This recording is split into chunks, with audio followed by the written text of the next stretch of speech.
माननीय मुख्यमंत्री जी द्वारा आज बैठक आयोजित की गई। प्रेस नोट भी आपको मिला हुआ है।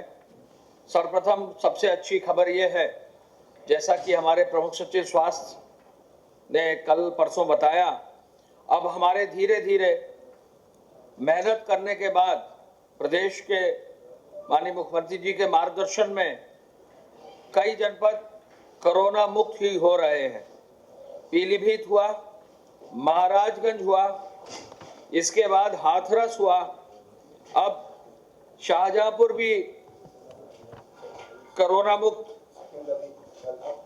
होने की कगार पर आ गया है और बरेली और प्रयागराज भी एक दो दिन में प्रयागराज डिस्चार्ज हो गया। तो प्रयागराज भी जो है, प्रयागराज जिले के अपने केसेस के कारण वो भी जो है कोरोना मुक्त हो गया है। और बरेली भी, वहाँ एकमात्र एक हॉटस्पॉट था, आज जिलाधिकारी ने वहाँ भी डिक्लेयर कर दिया है कि वो एकमात्र एक हॉटस्पॉट की अब आवश्यकता नहीं है, क्योंकि उनके जो केसेस हैं निर्धारित अवधि के बाद अब नेगेटिव आ जाए। जो पूरे प्रदेश के लिए ये खुशखबरी है कि जहाँ एक और जो है जिलाधिकारी, वहाँ के पुलिस के अधिकारी, स्वास्थ्य के अधिकारी, वहाँ के जो सफाई और पूरा सैनिटेशन कर रहे हैं, सभी अर्बन और रूरल बॉडीज के, पंचायती राज के, नगर निगम के, वो सभी लोग जुटे हुए हैं। सभी विभागों ने जहां एकजुट होकर माननीय मुख्यमंत्री जी के वर्क प्लान के अंतर्गत कार्य किया है, तो एक और से कई जिले जो है कोरोना मुक्त होते जा रहे हैं और वहां लोग भी सहयोग दे रहे हैं, जन सहयोग मिल रहा है, लोगों का सहयोग मिल रहा है और कहीं ना कहीं आपका और मीडिया का भी सहयोग मिल रहा है, जिस कारण से हमारा प्रदेश सक्सेसफुल हुआ है। कल आपने देखा, भारत सरकार ने ये डिक्लेयर किया है कि जो नेशनल एवरेज है कोरोना का और उसके स्प्रेड का डिटेल प्रमुख सचिव देंगे, लेकिन नेशनल एवरेज में भी यूपी अच्छे स्थान पर है। यूपी पूरे विश्व में 5 बड़े देशों के जनसंख्या के बराबर है, लेकिन यूपी में अभी भी केसेस की संख्या कम है और ग्रोथ रेट भी कम है। दोनों ही जो है, संख्या भी कम है, ग्रोथ रेट भी कम है, डेथ रेट भी कम है और जो लोग स्वस्थ होकर निकल रहे हैं वो संख्या भी शुरू हो गई है। तो ऐसे में ये यूपी के लिए बहुत ही पॉजिटिव खबर है और इसको कहीं ना कहीं उस मेहनत का फल है और इसमें और मेहनत करने की आवश्यकता है। आज माननीय मुख्यमंत्री जी ने जो विशेष रूप से जिस चीज का रिव्यू किया है वो है हमारे निराश्रित लोगों के लिए जो 1000 रुपए की धनराशि दी गई। शहरी और ग्रामीण क्षेत्रों में जो छूटे हुए और निराश्रित पात्र लोग हैं उनको भी युद्ध स्तर पर चिन्हित कर 1000 रुपया देने का उन्होंने निर्देश दिया है। अब तक उद्योग विभाग और IIDC की कमेटी के माध्यम से जो मुख्यमंत्री जी डेली टीम 11 का रिव्यू कर रहे हैं, अब तक 23,70,000 श्रमिकों को राज्य सरकार ने अपने संसाधन से 236.98 करोड़ रुपया भरण पोषण भत्ते में बांटा है। 236 करोड़ 98 लाख 23,70,000 से अधिक व्यक्तियों को बांटा है। और हम ये बताना चाहेंगे कि इसका भी ब्रेकअप है। इसके ब्रेकअप के अनुसार जो अभी तक बांटा है, कोविड-19 के विभिन्न आयामों के अंतर्गत 24 मार्च को 5,97,000 श्रमिक जो है पहले पंजीकृत थे। अब ये बढ़कर निर्माण श्रमिकों की संख्या 13,51,000 हो गई है, यानी 135.10 करोड़ निर्माण श्रमिकों को बैंकों में दिया गया है। शहरी क्षेत्रों में ठेला, खोंचा, रेहड़ी लगाने वाले, रिक्शा, ई रिक्शा चालक, पल्लेदार, रेलवे के कुली भी हैं जो अभी जो है कोई उनकी आमदनी नहीं है, दिहाड़ी मजदूर और भी इस तरह के लोग हैं शहरी क्षेत्र में, उनको 1000 रुपया धनराशि दी गई है। वो भी लगभग 5,82,000 श्रमिकों को 58.19 करोड़ दिया गया है। और ग्रामीण क्षेत्र में जो विभिन्न व्यक्ति अलग अलग श्रेणी के हैं, उनको 4,37,000 निराश्रित व्यक्तियों को 43.69 करोड़ दिया गया है। तो सब मिलाकर 23,70,000 श्रमिकों को लगभग 236 या 237 करोड़ रुपए की धनराशि बांटी गई है। औद्योगिक क्षेत्रों की इस योजना के अंतर्गत जो ये काम उद्योग विभाग ने किया है, सबसे बड़ा हस्तांतरण पूरे प्रदेश में ये है। और इसकी जो है माननीय मुख्यमंत्री जी ने आज विशेष समीक्षा करके अपनी ओर से भी जो है कहा है कि इसमें अब कुछ भी अगर छूट गए हैं, कहीं अगर रजिस्टर नहीं भी हुए हैं, उनको युद्ध स्तर पर रजिस्टर कराकर उनको आगे ले जाया जाए। औद्योगिक इकाइयों के माध्यम से जिन व्यक्तियों को तनख्वाह दी जानी है, उसमें भी विशेष रूप से काम किया गया है और अब तक जो संख्या है वो आई है 35,968 इकाइयों में 524.51 करोड़ वेतन का भी भुगतान कर दिया गया है। ये भी उद्योग विभाग की एक महत्वपूर्ण जो है उपलब्धि है और उसमें कुल मिलाकर जो है 35,968 इकाइयां हैं और अभी कुछ इकाइयां छूट गई हैं लगभग 1000, उनसे भी बातचीत करके उनको भी जो है वेतन भुगतान करने का प्रोत्साहित करके कार्रवाई की जाएगी। इसके साथ साथ 6,603 बंद इकाइयों को शुरू कर दिया गया है।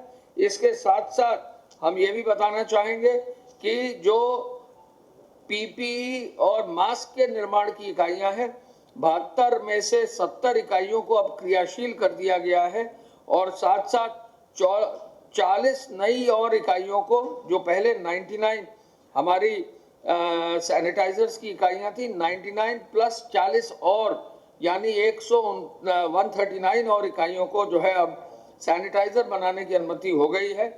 412 इकाइयां जो है मेडिकल इक्विपमेंट और मेडिकल के सामान बनाने के लिए चल रही हैं। फ्लोर मिल और आटा मिलों में भी 910 मिलें अब चालू हो गई हैं और बंद तेल मिल में भी अब चालू करके 419 तेल मिल और दाल मिलें भी, चूंकि दाल का सीजन आ गया है, 267 दाल मिलें शुरू की गई हैं और काम कर रही हैं। इसके साथ साथ आज बैठक में माननीय मुख्यमंत्री जी ने यह भी निर्देशित किया कि जो भी शिक्षण संस्थान है, जो भी चिकित्सालय हैं, जो भी कार्यालय हैं, वहाँ यदि अस्थायी कर्मचारी हैं, आउटसोर्सिंग के कर्मचारी हैं, लॉकडाउन के कारण यदि उपस्थित नहीं भी हो पाए हैं, तो उनके भी मानदेय में कोई कटौती न की जाए और ऐसे कार्यरत कर्मियों को भी भुगतान मानदेय का जो अवशेष है वो भुगतान कर दिया जाए। ऐसी कहीं कहीं से जो है शिकायत मिली थी, उन शिकायतों का भी अब निवारण कर दिया गया है। आप अवगत हैं कि मनरेगा के श्रमिकों को 27,15,000 जो श्रमिक थे, उनको 611 करोड़ रुपया 30 मार्च को माननीय मुख्यमंत्री जी के एक बटन दबाने से ऑनलाइन हस्तांतरण किया गया था।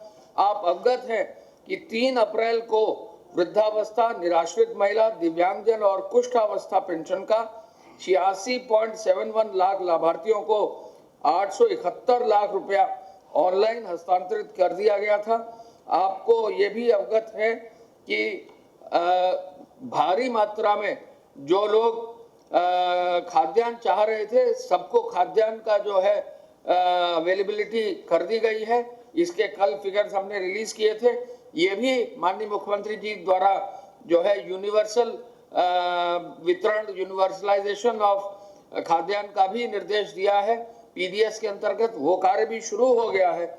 और एक और भी नई चीज उन्होंने कहा है कि जो पीपी और N95 मास्क हैं, वो उसका रिव्यू कल जब उन्होंने सभी medical colleges, private medical colleges के साथ वीसी में किया है, सभी पर्याप्त मात्रा में जो भी बचाव की इक्विपमेंट है अलग अलग जगह पर भिजवा दिया जाए।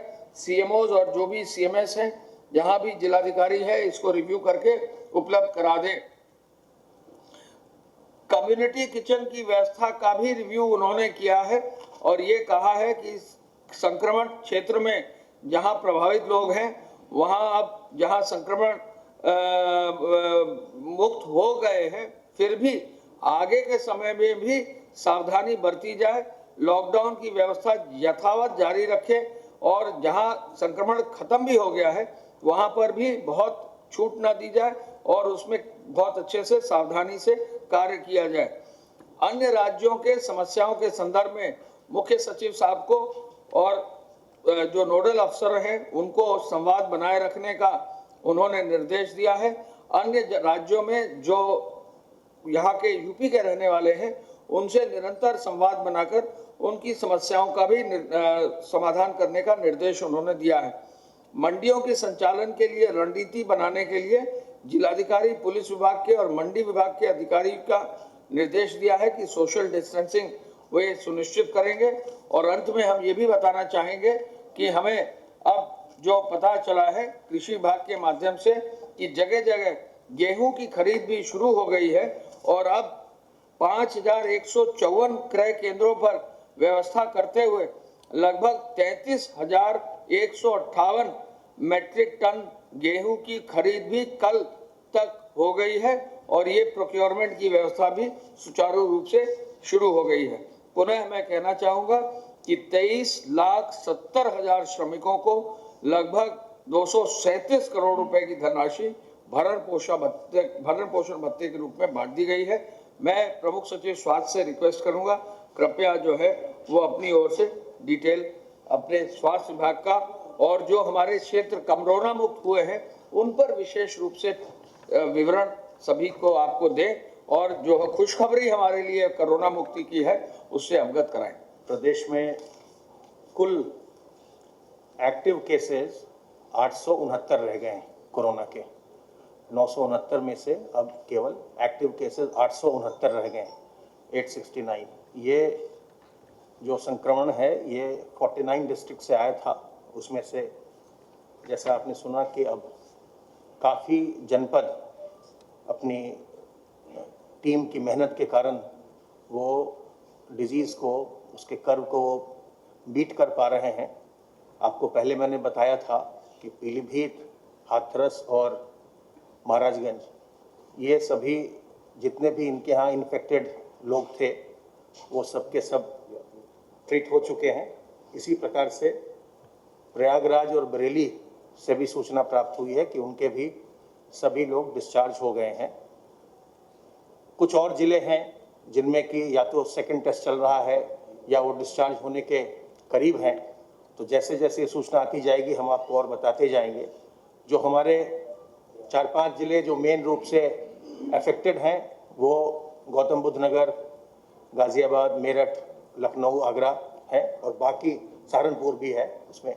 बाकी जो हमारे ज़िले हैं वो धीरे धीरे वो जिनमें कम इन्फेक्शन आया था वो उसको लगातार कंट्रोल करते जा रहे हैं और स्टेप बाय स्टेप या तो उनके हॉटस्पॉट्स का नंबर घट रहा है या पूरा ज़िला ही संक्रमण मुक्त हो रहा है, जो हमारे लिए एक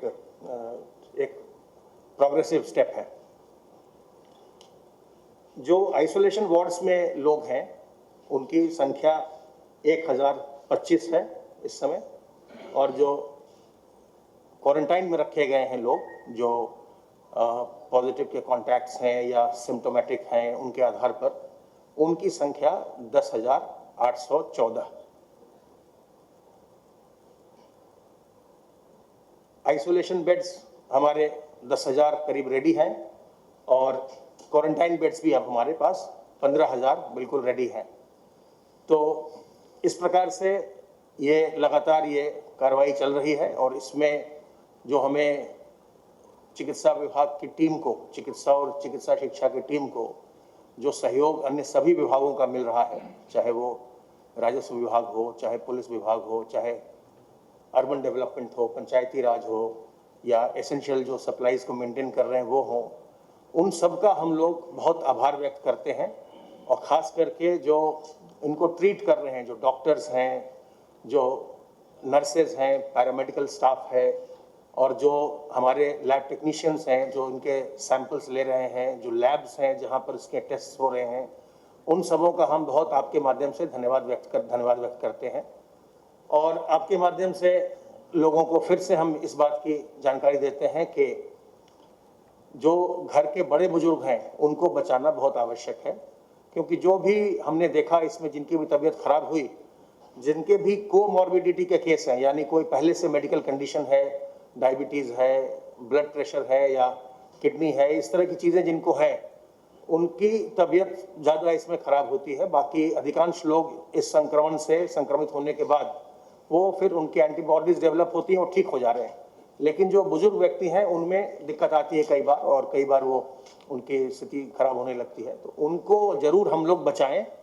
अपने जो 2-3 इम्पॉर्टेंट बातें हैं कि अपने हाथ को साबुन पानी से बार बार धोएं, और जब आप साबुन पानी से धोएं तो कम से कम 25-30 सेकंड धोएं।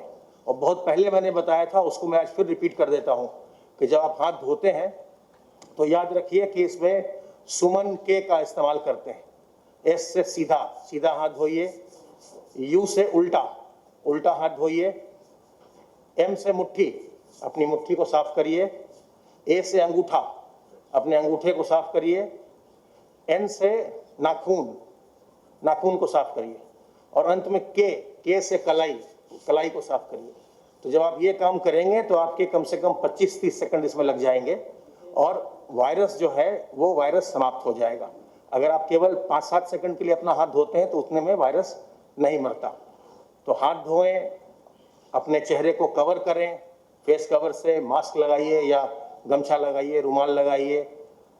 साथ ही साथ सोशल डिस्टेंसिंग मेंटेन करिए। जब भी आसपास कहीं जाइए तो लोगों से कम 1 मीटर से अधिक की दूरी बना के रखिए, और अपनी इम्यूनिटी को बूस्ट करिए। उसके लिए तुलसी अदरक का काढ़ा, अजवाइन का अर्क, नीम की पत्ती का सेवन, गर्म पानी का सेवन, ये सब करते रहें।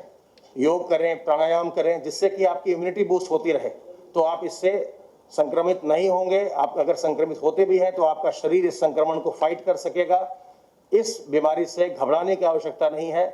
इस बीमारी से सावधान रहकर बचाव करना ही सबसे अच्छा तरीका है। धन्यवाद।